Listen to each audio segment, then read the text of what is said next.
Hello everyone, this is Azia Boston from Boston Desi Connection with cameraman Dr. Syed Siddiqui. तो रूबरू के एक नए एपिसोड में हमारे साथ हैं नौरीन सुल्ताना, वहीद भाई और दानिश। आर्टिस्ट लोग हैं और सब लोग इन्हें एज एन आर्टिस्ट जानते हैं। तो हमने नौरीन को इनवाइट किया था कि आप आएँ, हम आपसे बात करना चाहते हैं। तो रूबरू के एक नए एपिसोड में आप लोगों का खैर मकदम है। मैं बहुत बहुत आपका शुक्रिया अदा करती हूँ और मेरे देखने वाले व्यूवर्स का, मेरे चाहने वाले व्यूवर्स का मैं बहुत बहुत शुक्रिया अदा करती हूँ। वंडरफुल। तो नौरीन, आप हमें बताएं कि आप बॉस्टन कब आई थी और यहाँ आकर आपने कहाँ से शुरुआत की थी? बिल्कुल शुरुआत से बताइए।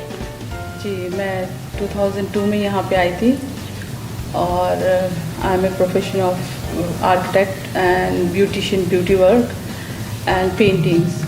तो बस मेरी शुरुआत हुई थी 2003 में। मैंने इतने सारे कोर्सेज़ किए थे, जैसे फैशन डिज़ाइनिंग है, मैंने कुकिंग की क्लासेस ली थी। तो जब आप इंडिया में थी और आप आर्किटेक्ट की अपनी डिग्री ले रही थी, उसके साथ साथ आप ये कोर्सेज भी कर रही थी? जी हाँ, मैंने। आपके पास बहुत टाइम था? जी, टाइम तो नहीं था, बहुत मुश्किल था ये सब काम करना, लेकिन शौक़ इतना था कि क्योंकि जब हम लोग बैठते थे फैमिली में तो डिस्कशन होता था, तो मुझे ख्वाहिश होती थी कि मैं कुछ ना कुछ करूं। तो मुझसे जो बन पड़ता था उस टाइम मैंने सीखा है और मैंने 7 गोल्ड मेडलिस्ट भी लिए हैं इंडिया इंडस्ट्रियल एग्जीबिशन से। और कैमलिन आपको पता है बहुत फेमस है, तो मैंने इतने सारे अवार्ड्स लिए थे। तो मुझे मेरे दिल में बहुत ख्वाहिश थी कि मैं कुछ करूं। तो बस 2003 में यहाँ आई और जो मुझे बेहतर लगा कि जिस चीज़ को मैं करना चाहती हूँ, तो यहाँ आई थी। तो मैंने जो इतने सारे कोर्सेज़ किए हुए थे, मुझे करना था बहुत कुछ, लेकिन यहाँ पे करना इतना आसान नहीं है। तो कितना भी डिग्रियाँ इंडिया में हम लेके आए, यहाँ पे एडवांस क्लासेस आपको लेनी पड़ती है, हर चीज़ का प्रोसीजर होता है यहाँ पे। प्रोसीजर को फॉलो करने के बाद, चूँकि मेरा ये था कि सिर्फ मुझे पैसे के लिए काम नहीं करना था, तो फिर आपने यहाँ मुख्तलिफ कोर्सेज किए और ब्यूटिशियन से शुरुआत की? जी, क्योंकि मुझे लगा कि ब्यूटिशियन का यहाँ पे ज़्यादा डिमांड है, तो फिर मैंने ब्यूटिशियन शुरू किया। क्योंकि आर्किटेक्चर में जाना मेरे लिए बहुत मुश्किल था कि यहाँ बच्चे भी छोटे थे, मेरे बच्चों को लेके वो काम करना मेरे लिए बहुत डिफ़िकल्ट था। तो मैंने पेंटिंग्स का भी बहुत मुश्किल था, जो मैं करना चाहती हूँ उस पेंटिंग का ज़्यादातर यहाँ का लोगों को मालूम नहीं है, वो काम यहाँ होता नहीं है। तो मेरे लिए बेहतर यही लगा कि मैं पहले अपने आप को जमाऊँ, तो मैंने ब्राइडल वर्क से अपना काम शुरू किया। फिर आपने यहाँ ब्राइडल से शुरुआत किया जैसा आपने कहा। तो लेकिन आप एज एन मेहंदी आर्टिस्ट ज़्यादा मशहूर हैं, तो आप ब्राइडल के साथ साथ मेहंदी भी कर रही थी तभी से जब आपने ब्राइडल शुरू किया था? जी, ये ब्राइडल वर्क में ही आता है। मैं basically hair makeup and hair style करती हूँ, उसके साथ साथ मेहंदी। तो मेकअप हेयर स्टाइल का भी काफ़ी हुआ है, लेकिन जो मेरा आर्ट से जुड़ा हुआ है, तो इसलिए मेहंदी का काफ़ी लोगों को पसंद आया है। सब लोग आपको मेहंदी के लिए ज़्यादा आवाज़ देते हैं कि हमें तो भाई नौरीन से मेहंदी चाहिए ना? जी, अपनी कम्युनिटी में, देसी कम्युनिटी में ज़्यादा मेहंदी का हुआ है, लेकिन मैंने बिज़नेस में जो बॉस्टन में अपना नाम बनाया है वो है पूरा ब्राइडल वर्क से बनाया। पूरा पैकेज है? जी हाँ, पूरा पैकेज ब्राइडल वर्क का।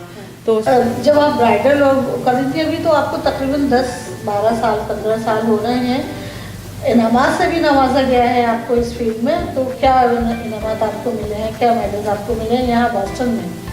बॉस्टन में हमको 2015 में भी ये लोग हज़ारों बिज़नेस में से 10 बिज़नेस को चुनते हैं। तो 10 बिज़नेस में मेरा नाम आया है। 2015 में भी, 2016 में भी। वो बहुत प्राउड मोमेंट है हमारे लिए, क्योंकि हज़ारों मिलियनर कंपनी उसके साथ और बहुत सारे 80s 90s बहुत पुरानी कंपनियों के साथ मैं ठहरी हूँ। तो हमारे लिए और हमारे ख़ानदान के लिए बहुत प्राउड की बात है। लेकिन यहाँ पे कुछ भी काम करना इतना आसान नहीं है, और ख़ास करके अगर आप अपना नाम बिल्ड कर रहे हो। मेरी शुरू से यही ख्वाहिश थी कि मैं किसी के पास $10 का काम ना करूँ। मैं जिस फैमिली से आई हूँ, तो मुझे था कि मैं अपना नाम कुछ ऊंचाई से ले जाऊँ, कुछ अच्छे पैमाने पे। तो मैंने कोशिश की है, और आप यकीन जानिए मैं रात में 2 घंटे ही सोती हूँ, क्योंकि मेरी आर्ट की प्रैक्टिस होती है। फिर उसके साथ मेरे 1 साल पहले मेरी बुकिंग होती है ब्राइडल वर्क की। तो वो सारी चीज़ों को लेके यहाँ पे चलना बहुत मुश्किल था, लेकिन अल्लाह ताला ने भी साथ दिया है और हमने भी बहुत जी तोड़ मेहनत की है इससे, जैसा कि आप जानती हैं। बिल्कुल देखिए, मैं देखती हूँ आपको चारों तरफ, जाहिर है कि मेहनत जो करता है वो एक न एक दिन उसका फल ज़रूर पाता है। जब आप अच्छा, अभी लेटेस्ट मैंने देखा है कि आप ब्राइडल और मेहंदी और हिना आर्टिस्ट के साथ साथ पेंटिंग में भी आते हैं, तो ज़रा उसके बारे में कुछ हमें बताएं। पेंटिंग का हमारा जो कनेक्शन है ये हमारा जनरेशन कनेक्शन है। अच्छा, ये मतलब बहुत पुरानी चीज़ जी है। हाँ, जी हाँ, मेरे ग्रैंडफादर, नहीं ग्रैंडफादर, असल तो मुझे आना उसी में था, जो मैंने बेसिकली आर्किटेक्चर जो मेहनत से किया था, मुझे आर्ट लाइन में ही आना था, लेकिन यहाँ कुछ मुश्किलात ऐसे मेरे लाइफ में आए तो मुझे ब्राइडल वर्क को पहले चुनना पड़ा। तो आर्ट्स का जो है मेरा कनेक्शन मेरे दादा परदादा से है, तो मैं उसी को अब यहाँ पे ला रही हूँ, कैलीग्राफी में ला रही हूँ, तो वो आर्ट्स के ज़रिए भी मैं काफ़ी इसमें शौहरत। अच्छा, जैसे आपने कहा कि ये आपके परदादा से रिलेटेड है, वो लोग करते थे जी, माजी में उनका एक पूरा ये सिलसिला था पेंटिंग का, कैलीग्राफी का, तो वो वहाँ यानी हैदराबाद में थे। जी, तो आप हमें उसके बारे में कुछ बताएं कि वो हैदराबाद में, क्योंकि इंडिया में कैलीग्राफी इतना पॉपुलर नहीं हो पाया जितना कि उसका हक था। जी, लेकिन हैदराबाद में अभी भी कुछ सिटीज़ हैं, लखनऊ है, अलीगढ़ है, और भी कुछ सिटीज़ हैं जहां आज भी कैलीग्राफी को इतनी अहमियत है। हैदराबाद में उस वक्त क्या पोजीशन थी जब आपके दादा और आपके वालिद इसमें काम कर रहे थे? उर्दू कैलीग्राफी की या तो लोगों ने समझा नहीं है, या तो वो कुछ सिर्फ एक मुख्तलिफ फैमिलियों तक होता था जिसकी उसको नॉलेज नहीं है। लेकिन उर्दू कैलीग्राफी बहुत मशहूर है, क्योंकि हमारी फैमिली में आर्ट्स और बिज़नेस दोनों से अटैच है, तो ये लोग ज़्यादा उसको ऊपर नहीं लेके जा पाए, उनको दो तरफ थे। तो मैंने कोशिश यही की, आप में देखिए मुझे भी लगता था, लेकिन मैं इतने सारे काम एक साथ ही करती हूँ।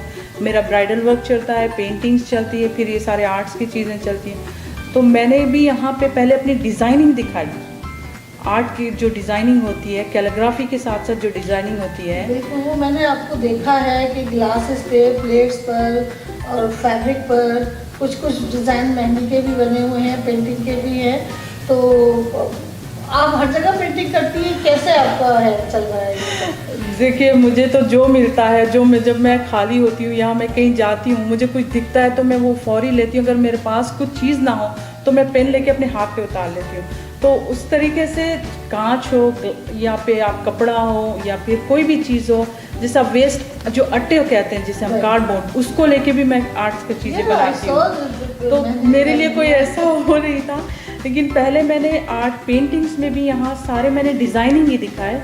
उसके बाद अब मैं कैलीग्राफी पे आई हूँ, असली कैलीग्राफी करने का सोचा है, तो उसमें उसकी भी शुरुआत मैंने की है। अच्छा, तो जैसे आपने कहा कि आप कैलीग्राफी में आ रही हैं, तो ये कैलीग्राफी यानी गुल बूटे वाली है या उर्दू और अरबी की जो आयतें और अशार हैं उससे रिलेटेड है? मेरा कैलीग्राफी आर्ट्स डिज़ाइनिंग में भी है, जैसा फूल बूटे भी है, उसमें फ्लावर्स और सारी डिज़ाइनिंग है, और उसमें अरबी का मैं बुला रही हूँ। तो ख़ास जो होगा वो सूफ़ी स्टाइल में मैं करना चाहती हूँ, क्योंकि सूफ़ी स्टाइल का अमेरिकन्स भी लाइक करते हैं। उर्दू का तो सिर्फ हम लोग ही जानते हैं, ज़्यादातर इंडिया से जो भी आता है किसी भी कल्चर का उनको पता है कि उर्दू है, लेकिन अमेरिकन्स में उनको सूफ़ी के जो डिज़ाइंस होते हैं वो डिज़ाइन उनको बहुत पसंद है, तो मैं उस पर काम कर रही हूँ आजकल। तो ये जो सूफ़ी आर्ट है, या ये कैलीग्राफी का ही हिस्सा है या इससे थोड़ा डिफरेंट है, कुछ अलग है इससे? नहीं, कैलीग्राफी का ही हिस्सा है। सूफ़ी आर्ट जो है उसमें जो सूफ़ी गाने वाले होते हैं, ज़्यादातर उन्हीं की परछाइयों को दर्शाया जाता है। तो मैं उसके साथ साथ जो डिज़ाइनिंग होती है, थोड़ा उसमें थोड़े अरबी वर्ड्स भी जोड़ रही हूँ, तो उसमें लुक कि आपको एक कल्चर के लोगों तक नहीं रह जाता है, वो हर कोई रख सकता है, हर कोई देख सकता है। उसमें हम उर्दू वर्ड यूज़ करते हैं, तो उससे किसी का कोई कनेक्शन नहीं होता है कि ये सिर्फ यही लोग यूज़ करें, तो हम सबको देखते हुए मेरा आर्ट जो है, जो आप उर्दू की आयत या जो भी लिखती हैं, वर्ड्स लिखती हैं, वो उसका ट्रांसलेशन होता होगा, तभी लोग समझ सकते हैं कि क्या है उस पेंटिंग के अंदर या उस कैलीग्राफी के इस पीस में क्या है। जी क्या लिखा हुआ है, तो ट्रांसलेशन चल रहा है उसके साथ। जी ट्रांसलेशन लिखते हैं। जैसा कि मैंने अभी ताजमहल की पेंटिंग बनाई, तो ताजमहल की पेंटिंग में मैंने जो ख़ास कैलीग्राफी के डिज़ाइंस होते हैं वो डाला है, उर्दू राइटिंग डाली है, पूरी उसकी जो बॉर्डर होता है उस पर भी एक्चुअली जो बना हुआ है उस पर भी उर्दू लिखा है, लेकिन मैं उर्दू में लिखी हूँ कि ये कब बनाया गया है, क्यों बनाया गया है। क्योंकि हाँ उर्दू की ताजमहल की तारीख उर्दू में ताजमहल पर लिख डाली। जी उसी में लिख डाला काम है क्योंकि अरबी तो सब लोगों ने देखा था कि वो बनाया क्यों गया है, तो इसीलिए मैंने उसको उर्दू में लिखा है।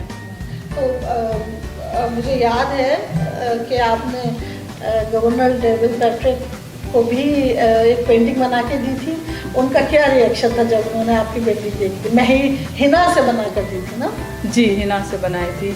तो वो इस तरीके से हैरान हो के पेंटिंग पलटा पलटा के देख रहे थे कि सच में ये हिना है। यूजुअली हिना वर्ड सुना था लेकिन ये हिना एग्जैक्टली होता है क्या।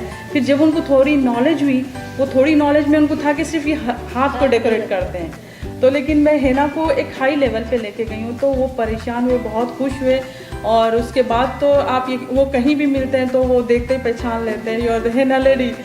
मैं इसी नाम से फेमस हो गई हूँ। डेविड पैट्रिक तो खुद भी मिडिल ईस्ट में काफ़ी रह चुके हैं और वो जानते हैं इस्लाम के बारे में भी, और हिना, मेहंदी और कल्चर हमारा जो है, तो उस पर कभी आपकी बात हुई उनसे? नहीं, हिना के हवाले से हिना के हवाले से तो जब मैं पेंटिंग्स देने गई थी तो वो इसके बारे में पूछ रहे थे, तो मैंने उनको बताया कि मैं किस किस तरीके से काम करती हूँ। तो उस तरीके से उनके मतलब एक इंट्रोडक्शन बहुत अच्छी तरीके से हुआ है कि एक आर्ट्स को कितनी ऊपर तक ले जा सकते हैं, क्योंकि उनको नॉलेज थी हमारे काफ़ी, हमारी सोसाइटी में भी वो आते थे, बहुत ही अच्छे इंसान है वो। तो अच्छे लोगों से वास्ता पड़ा है कि मेरे आर्ट के ज़रिए मैं जिन लोगों से मिली हूँ बहुत अच्छा एक्सपीरियंस रहा है। वैसे आपको ये आइडिया कैसे आया कि आप डेविड पैट्रिक को जो है वो हिना में कैद कर दें? जी माशाल्लाह, आपने बहुत अच्छा क्वेश्चन किया है। मैं आपको बताऊं, कोई फंडराइजिंग में वो जा रहे थे, तो वो फंडराइजिंग गरीब बच्चों के काम के लिए हुआ था। तो फंडराइजिंग में ये था कि हमको पता चला कि गवर्नर डेविड पैट्रिक आ रहे हैं, उनको गिफ्ट देना है। तो वो लोग चाह रहे थे कि वो डिस्कशन हो रहा था कि क्या गिफ्ट दें। तो मैंने कहा ठीक है, मैं अपनी तरफ से बनाती हूँ तो गिफ्ट। अब मैं सोचने लगी कि मैं उनको ऐसी चीज़ दूँ कि उनको रियलाइज़ हो कि हमारा कल्चर कितना अच्छा है, हम कितनी अच्छी जगहों से आए हैं, क्योंकि हम एक नई दुनिया में आए हैं कि जी, क्योंकि जो सोच हमारे पास होती है अमेरिका में ये नहीं है वो नहीं है, वो सोच को मैं दिखाऊँ कि हम लोग अच्छी जगह से हैं और हम अच्छी जगह रह रहे हैं। मैंने वो दोनों चीज़ों को दिखाने की जब मैंने उनसे कहा कि मैं जो गिफ्ट होगा वो मैं बनाऊंगी, तो वो लोग तो बहुत खुश हो गए, क्योंकि उनको पता है कि मेरा काम बहुत अच्छा है। उन्होंने मुझे चांस दिया, मैं उनका भी शुक्रिया अदा करती हूँ। तब मैंने उनको सोचा कि यहाँ क्या बनाऊँ, तो यहाँ की जो फेमस बिल्डिंग्स है, सब कुछ है, लेकिन वो मुझे दूसरी तरफ बताना था, तो फिर मैंने सोचा कि मैं उनकी पोर्ट्रेट ही बना देती हूँ। बहुत खूबसूरत चीज़ थी और बहुत खूबसूरत तोहफा था, और उसको सराहना, उसको पसंद करना वो उस तोहफे का हक था और आपकी मेहनत का सिला है। तो अच्छा, जैसे हम यानी आपका जो बेसिक जो बुनियादी आपकी जो ख्वाहिश है वो इंडियन कल्चर को यहाँ पर लाना है, अपने बच्चों तक पहुँचाना है, चाहे वो आर्ट के ज़रिए हो, चाहे वो आपकी मेहंदी के, ब्राइडल के, जो भी चीज़ें आप कर रही हैं अपनी लाइफ में, पेंटिंग या तो वो कल्चर जो आपके अंदर बसा हुआ है, जो वो मिट्टी की खुशबू इंडिया की है आपके अंदर, आप अपने बच्चों को भी दे रही हो? जी, मैं जिस जगह से आई हूँ वहाँ जॉइंट फैमिली थी, और आपको पता है कि इंडिया में सारे मुख्तलिफ जॉइंट फैमिली लोग रहते हैं। तो मेरी फैमिली से मेरे 7 भाई होते थे, तो हर दिन भाई अपने बिज़नेस की बातें करते थे डैडी के साथ। हमारे घर का ये रूटीन था कि रोज़ रात में खाने के बाद सातों भाइयाँ बैठते थे और डैडी के साथ बिज़नेस की बातें होती थी। तो मैं वो बहुत गौर से देखती थी कि किस तरीके से होता था। मुझे था कि मैं भी कुछ नाम करूं अपने माँ बाप का, मैं भी कुछ अपना माँ बाप का नाम करूं। और मेरे डैडी इतने अच्छे इंसान थे कि यूजुअली इंडिया हैदराबाद में मेरे ख़ानदान की मैं पहली लड़की हूँ जो बाहर भी नहीं, इतनी दूर 7 समंदर पार आके अपना नाम करी हूँ।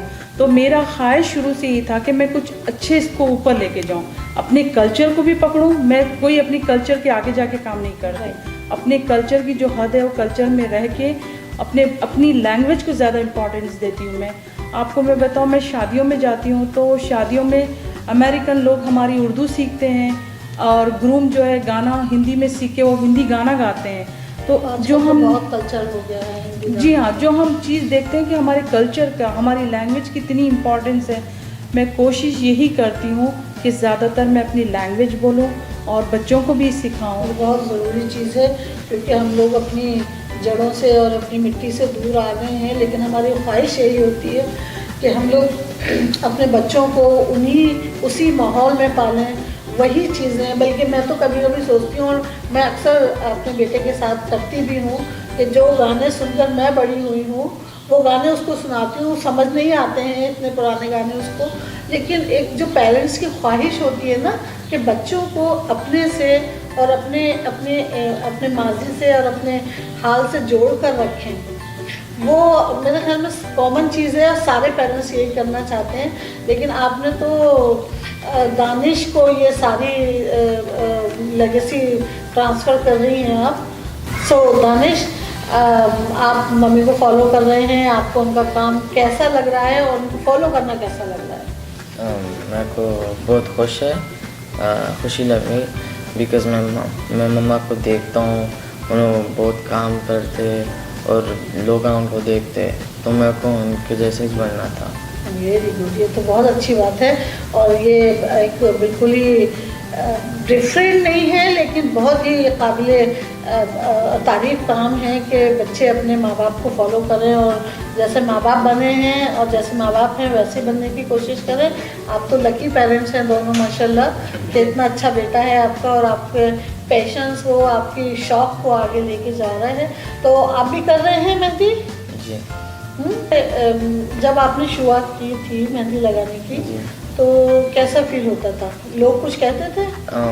लोग पूछते थे ये करना मेरे को कन्फ्यूजन होती थी, बिकॉज मेरे को नहीं मालूम था। मम्मा को मालूम था तो उन्होंने मेरे को हल्लू सिखाते थे, तो मैं सीख जाता हूँ। तो और फिर जैसे टाइम पास ऑन मेरे को आसानी हुआ और मेरे को पूरा अंडरस्टैंडिंग हुआ कैसे करते हैं।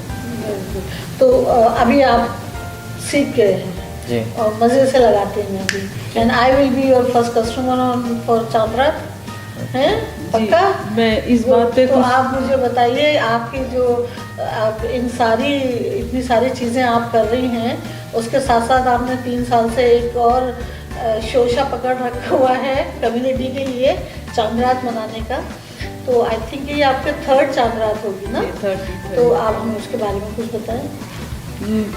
मैं इन्हीं की बात से मैं जोड़ती हूँ जो आपने पूछा था कल्चर से। तो हम अपने कल्चर को भी लेके आए हैं, हमारे जो फैमिली से मिला है। मैं उस बिज़नेस को, आर्ट्स को, सबको पकड़ते हुए इनको मैंने यही सजेशन दी थी, आपको जो भी बनना हो लाइफ में आप वो बने। लेकिन मैं आर्ट्स में कनेक्टेड हूँ, तो आप आर्ट में आपको आना है, लेकिन पेंटिंग की शुरुआत आपको करना है, लेकिन पहले मेहंदी से करो जो मैंने किया है। तो मैंने कहा इनको कि आप इसी को पकड़ो। तो इस बच्चे को बहुत प्रॉब्लम होती थी क्योंकि लोग जिस तरीके से कमेंट करते हैं कि तुम लड़की हो, मेहंदी लगाते हो, ये सब। तो मैं इनसे खास कहती थी। इस तरह के मनफी कमेंट्स आ रहे थे? हाँ, स्टार्टिंग में इनको बहुत हो रहा था, because he is American citizen.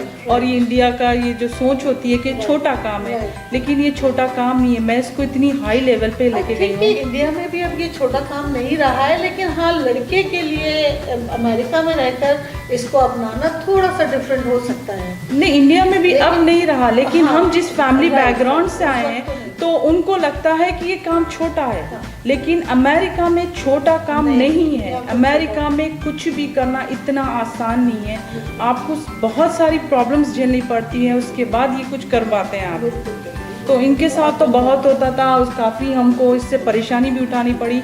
ये काफ़ी दिन तक आर्ट छोड़ दी, अपना आर्ट करने का।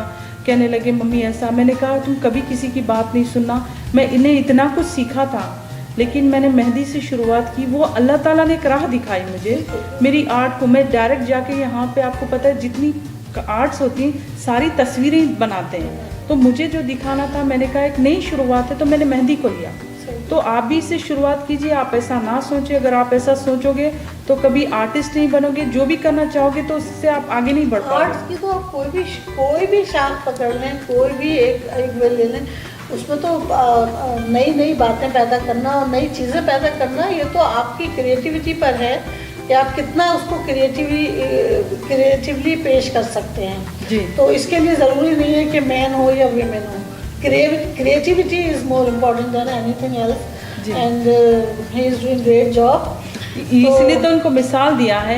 अगर कोई आपसे, जब ये हमने देखा है कि इनके दिमाग से बात नहीं निकल रही है, तो हमने इनको कहा कि जब भी अगर कोई आपको कुछ कहे तो आप उनको कहो कि ये कौन आप लें, आप मुझे मेरे जैसा डाल के बता दें।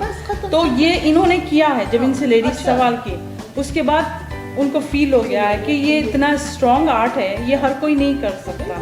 वो चीज़ उनके दिमाग से निकल गई। उसके बाद माशाल्लाह से ये मेहंदी के साथ साथ पूरा मेरा ब्राइडल वर्क में आ रहे हैं, और इनकी भी ख्वाहिश है कि ये इंजीनियर बने। तो इंजीनियर ये डिज़ाइनिंग लाइन में ही आना चाहते हैं, और तो मेरी तरह अच्छा, कि तो डिज़ाइनिंग लाइन आप यानी मेहंदी और आर्ट्स के साथ साथ, हिना के साथ साथ you want to be a engineer, yes, है ना? उसकी तैयारी चल रही है जी। मुझे बड़ा अच्छा लग रहा है इनसे उर्दू में बात करते हुए जी, क्योंकि मेरा बेटा तो उर्दू में जवाब सुनता, सवाल है, जवाब इंग्लिश में आता है। पर मैं आई एम सो हैप्पी कि यही तो होता था ना। जब मैं इंडिया जाती थी तो मेरी माँ बहुत नाराज़ होती थी कि बच्चे बात ही नहीं कर रहे बच्चे। मैंने कहा मैं क्या करूँ, यहाँ पे लोग उर्दू में बड़े भी बात नहीं करते, तो वो बड़ा मुश्किल होता था। उसके बाद मैंने ये डिसाइड किया कि मेरे इंटरव्यूज़ जो भी होंगे, जो भी मैं कोशिश करूँगी कि मैं उर्दू में दूँ। जैसे आपको मेरा आर्टिकल बॉस्टन ग्लोब में भी आते हैं, तो उनसे तो उर्दू बोल नहीं सकते, लेकिन अगर जब मौका मिले। और यहाँ में एक दानिश से बात की है, वही भाई यहाँ बैठे हुए हैं। मैं आपको बताऊँ कि इंडिया में एक मिसाल है कि हर कामयाब आदमी के पीछे एक औरत होती है। ये वायना फेल हो चुका है इस फैमिली के सामने, क्योंकि इस फैमिली में इस कामयाब औरत के पीछे एक मैन खड़े हैं, और उन्होंने जो हम देख रहे हैं, बाकी तो नौरीन बताएंगी कि किस तरह वहीद भाई ने नौरीन को सपोर्ट किया है, हेल्प की है, और उनके शाना बेशाना चलकर उन्हें आज इस मुकाम तक पहुंचाया है। वहीद भाई, बीडीसी में आपका वेलकम है। और आप ये एक जो मिसाल कायम की है आपने बहुत सारे मेंस के लिए, जो ये समझते हैं कि बीवी को हेल्प करना या बीवी को आगे बढ़ाना और ख़ुद पीछे रहना बड़ी ईगो की और बड़ी अना की बात है। आपने उस अना को तोड़ा है। तो आपको कैसा फील होता था जब आप मूव कर रहे थे सोसाइटी में? मैंने जब शादी हुई हमारी, तो एक ही कंडीशन था कि आई वांट ए हाउस। हाँ, हमारी एग्रीमेंट हुआ था। ये तो आपको एक हाउसवाइफ चाहिए थी। जी, हाउसवाइफ चाहिए थी। आपकी आर्टिस्ट आ गई थी, तो कैसे डील किया? हाँ, फिर हुआ ये कि जब शादी के बाद यूएस आए वापस, तो जब मैं सो जाता था तो ये जो ना रात में उठ के काम करना चालू करते, पेंटिंग करना, फिर everything she does in arts. तो उस टाइम पे मैं नोटिस किया कई टाइम। उसके बाद में मैंने इनसे पूछा कि आप करना क्या चाह रहे हैं, तो उन्होंने बताया कि ये मेरा आर्ट है, अगर मैं इसको लाइव नहीं रखूँगी तो ये ख़त्म हो जाएगा, और ये इसमें मुझे जो है ना आगे करना है। तो मैंने इनको यही बोला कि ठीक है, मैं इसके पीछे मैं ठहरने वाला हूँ, लेकिन एक ही चीज़ है कि आपको प्रूफ करना पड़ेगा कि आप कितना। हाँ, इन्होंने मुझे 1 ईयर का टाइम दिया था कि 1 ईयर में आपको करना है, और बच्चों को साथ लेके। अच्छा, मतलब ये शर्तें? जी हाँ, शर्तों पे मेरे लिए। The thing is I don't want to, अब मैं बिजनेस कर लूँगा, लेकिन मेरे को जो है ना फैमिली भी अच्छी चाहिए, मेरे बच्चे भी जो है ना you know things about the baby sitting और, तो हम नहीं चाहते थे। मैं बोला जितना करना है आप करके बताइए, फिर आप जो है ना मैं आपके साथ देने वाला हूँ। तो उसी तरह ये शुरू हुआ। अल्हम्दुलिल्लाह 14 साल है। तो इन्होंने पहले साल में जो है प्रूफ कर दिया कि she is able to do this things. इस वजह से यू नो वी गॉट 2015 और 2016 के मैसेचुसेट्स फैमिली बिजनेस अवार्ड के हम लोग फाइनलिस्ट थे। जी, तो शी डज व्हाटएवर। कोई झगड़े वगड़े नहीं हुए आप? नहीं, अल्लाह का शुक्र है, कभी कोई झगड़े नहीं, झगड़ा इसीलिए नहीं हुआ कि मैं जिस फैमिली से आई हूँ, मेरे घर में काफ़ी बड़ी फैमिली से आई हूँ, तो छोटी छोटी चीज़ों को मेरे डैडी शादी हुई जब ही मुझे समझा दिए थे, बेटे अपने साथ साथ अपनी फैमिली का हमेशा इज्जत का ख्याल करना। ठहरते थे, ये मैं इनका बहुत शुक्रिया अदा करती हूँ। तो एक अजीब हिम्मत बनी होती थी मुझे, काम तो मैं ही करती हूँ और इन्होंने कहा कि आप ये सोच के मत करना कि मुझे $10 कमा के घर आ जाना है, प्रूफ दो कि आप वाकई में कुछ कर सकती हो। तो मैंने फिर 1 साल का इनसे टाइम लिया। 1 साल के टाइम में उस दौरान जब मैं ये सब कुछ शुरुआत की थी, अपने एडवांस कोर्सेज कर रही थी, तो मुझे एक मॉडलिंग आर्ट्स के लिए ऑफ़र आई। तो जब भी मुझे लगा कि यही टाइम है मुझे क्लिक करना है, तो मैंने अपना जो बेस्ट हो सकता था मैंने दिया। उससे काफ़ी एडवर्टाइज हुई है मेरी, वो होने से लोग आने लगे, तो धीरे धीरे कारवां शुरू हो गया मेरा। फिर शुरू हो गया। तो मतलब आपका जो एक ख्वाब था कि मेरी फैमिली मेरे साथ रहे, बच्चे घर में रहें, बेबी सिटिंग में नहीं जाएं, वो भी हुआ और कामयाबी भी मिली। तो आज आप कैसा फील करते हैं 15 साल की मेहनत के बाद? अल्हम्दुलिल्लाह, शुक्रगुज़ार हूँ अल्लाह का। अल्हम्दुलिल्लाह एवरीथिंग इज़ फाइन। अल्हम्दुलिल्लाह हमारे अवार्ड्स मिल रहे हैं, मेरा बच्चा जो है इस आर्ट में आगे बढ़ रहा है। अल्हम्दुलिल्लाह everything is. So you are happy now? I am very much happy. तो अभी आपका अब आपने ये 2-3 साल से चांद रात का शुरू किया हुआ है, तो अभी कुछ दिन रह गए, 8-10 दिन की बात है, तो उसके बारे में हमें बताइए। आपकी तीसरी चांद रात होगी? थर्ड। तो उसके बारे में बताएं। जी, चांद रात का ये हुआ था कि जब मैं यहाँ आई थी तो मेरी पहली ईद थी। ईद में खामोशी थी, तो यहाँ लोग नहीं है, और जो लोग हैं वो लोग बिल्कुल शोर शराबा नहीं है, खामोशी है। तो मैं अपने मैंने कहा ऐसा होगा तो मैं अपने बच्चों को क्या सिखाऊंगी कि यहाँ कुछ भी नहीं है। जब मैं जाती थी फिर मैंने उसकी शुरुआत मस्जिदों में की, चांद रात छोटी छोटी करके लोगों को इकट्ठा करना, उसमें काम करके वो पैसे मस्जिद को भी दिए हमने, तो ताकि हमको अपने बच्चों को सिखाना है। जब हम लोगों को मैसेज देते हैं, इनवाइट करते हैं, तो हम लोगों से कहते हैं कि अपने बच्चों को लाओ, बैठो और अपने बारे में पूरा बताओ।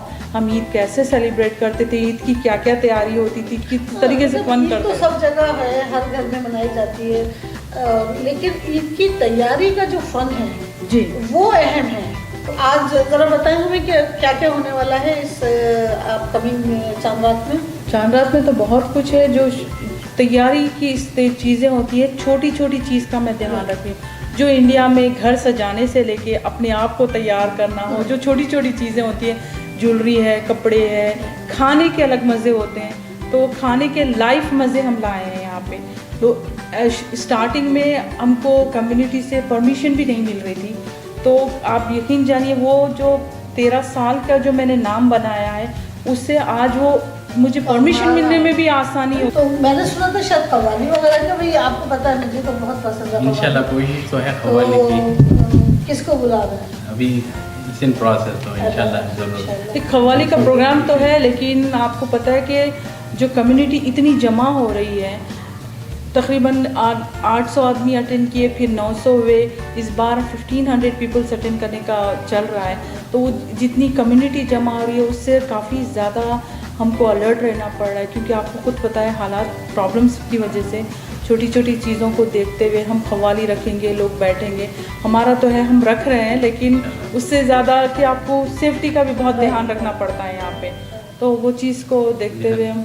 तो कव्वाली के नाम से अमजद साहब को इस वक्त बहुत याद कर रही हूँ जी कि हमने 2 साल पहले उन्हें बुलाया था यहाँ और आए थे, और इतना अच्छा प्रोग्राम था। और देखिए अब के ज़िंदगी का कोई भरोसा नहीं है, और किस वक्त कहाँ से क्या हो जाए कुछ नहीं पता अगले पल के बारे में।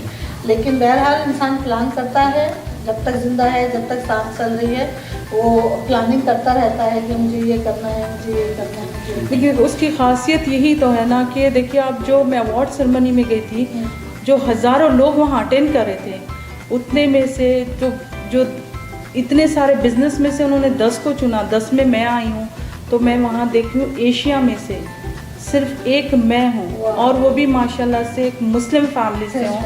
तो वो तो बहुत ही प्राउड मोमेंट था मेरे लिए, मेरे आँख से आंसू जा रहे थे। तो मेरे साथ वाले पूछने लगे आपके लिए तो इतना प्राउड मोमेंट है, आप रो रही हैं।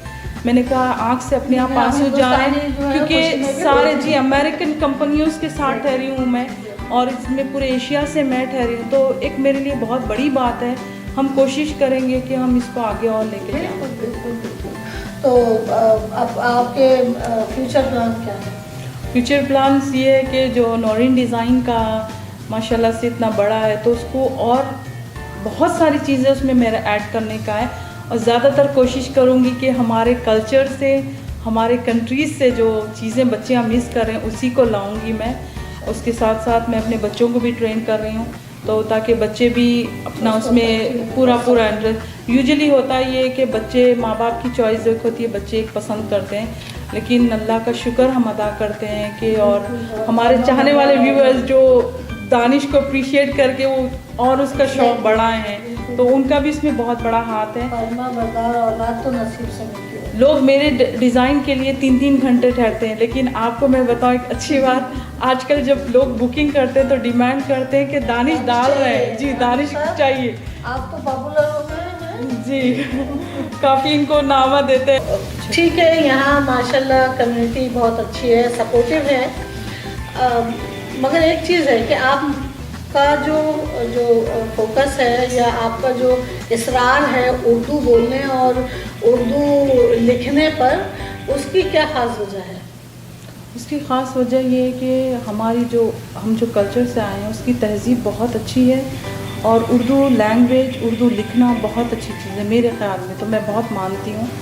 तो बच्चों को पता होनी चाहिए, मैं ये लोगों को उर्दू क्लासेस भी दिला रही हूँ, एटलीस्ट ये लिख ना सके तो पढ़ तो सके। तो मैं इनको अरबी के साथ साथ उर्दू पढ़ाने की भी कोशिश कर रही हूँ। मैं अंग्रेज़ी के साथ साथ मैं अपनी लैंग्वेज बोलने में शान महसूस करूँगी, फ़ख्र महसूस करूँगी कि मुझे ये नहीं लगेगा कि मैं उर्दू बोल रही हूँ। जो यहाँ के लोग सोचते हैं कि हमारी लैंग्वेज बोलना अच्छी बात नहीं है, मेरे पास जब ब्राइड्स आते हैं तो इंग्लिश में बात करते हैं, जबकि मुझे पता है वो मुसलमान हैं और वो अपनी ही कंट्री के, लेकिन उनके मुंह से ही सुना है मैंने कि उर्दू बोलते हैं तो लोग समझते हैं कि हम थोड़ा लो हैं। मैंने कहा ये ख़यालात को निकालने की खातिर ख़ास मैंने ये एक मुहिम चलाई है जिसका अल्लाह का शुक्र है काफ़ी बड़े लोगों ने मुझे बहुत दुआएं दी हैं कि तुमने एक अच्छी शुरुआत की है। तो बस आप दुआ करिए कि आगे भी चलें। तो ज़रूर करेंगे। अच्छा, तो भाई साहब आपको इतनी हेल्प करते हैं और इतना मान सम्मान करते हैं आपका और हर जगह सपोर्ट और हर जगह आपके साथ देते हैं, इनके बारे में आप क्या कहना चाहेंगे as a wife? Mister Khan के बारे में क्या कि तारीफ़ के कोई वर्ड नहीं है, लेकिन मुझे मेरी ख्वाहिश थी कि मुझे एक अच्छा दोस्त चाहिए। पहले हस्बैंड से पहले दोस्त हो तो हस्बैंड भी अच्छे ही हो जाते हैं। तो वो चीज़ की जो सोच थी, जो दुआ थी, अल्लाह ताला ने कबूल की। जब आपको मैं देखता हूँ कि आप हर चीज़ फॉलो करती हैं तो मेरा भी पूरा फ़र्ज़ है कि मैं आपका साथ हूँ। मैं तो बहुत बहुत शुक्र अदा करती हूँ इनका और मेरे माँ बाप का, मेरे भाइयों का जिन्होंने मेरे लिए सिलेक्शन की है। मेरे भाइयों के भी बहुत बड़ा हाथ है, मेरे भाई बहुत चाहते हैं मेरे को। वाइफ जो है वो तारीफ करती हैं, कैसा फील हो रहा है? अल्हम्दुलिल्लाह, शुक्रिया बहुत। तो चलें हम इसके साथ ही अल्लाह हाफिज़ कहते हैं और बहुत शुक्रिया आप लोगों का यहाँ आने का और हमें ज्वाइन करने का। जी दानिश क्या कहते हैं? से बाय। बहुत बहुत शुक्रिया आप सबका। Thank you for viewers. Thank you so much.